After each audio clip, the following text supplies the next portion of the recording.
Anyway, the thing that intrigues me about the Islamic State stuff that's going on at present is that Barack Obama, of course, famously referred to them as the JV team, the junior varsity.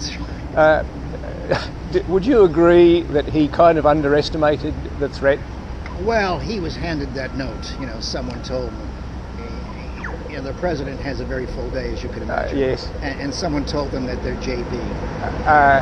He took it on board. I see. He did a self-correction, though, very short. He's in Cuba at present and managed to spare 15 seconds from his busy day to make comment about the Belgian atrocity. I remember when James Foley was decapitated, he made a 15-second statement about that and then headed off to the golf course. I hear they call him King Putt now because of his proclivity to play golf. We live in dangerous times, don't we? Well, as I just said on air, this is the war of our times.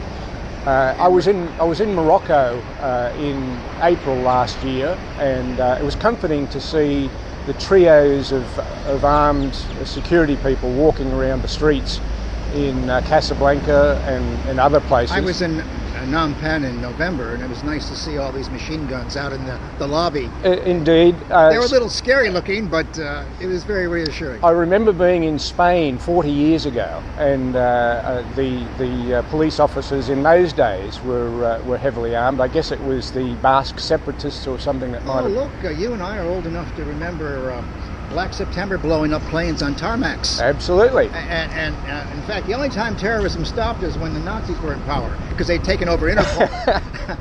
But, the terrorist attacks, they used to blow up, they used to kill kings and prime ministers in the early 1900s, late 1890s. I mean, it's been around a long time. I mean, it's what they call asymmetrical warfare. It's how people without armies are able to get even with us. Mate, thank you very much for sparing me a minute. Look, my view as a concerned Australian is that Australia needs more Islam like we need a hole in the head. You may not agree with that. We don't need that kind of Islam. Very, very much appreciated sparing the time, Okay, mate. pleasure, sir. Good on you. Okay, bye-bye. Thank you, bye-bye.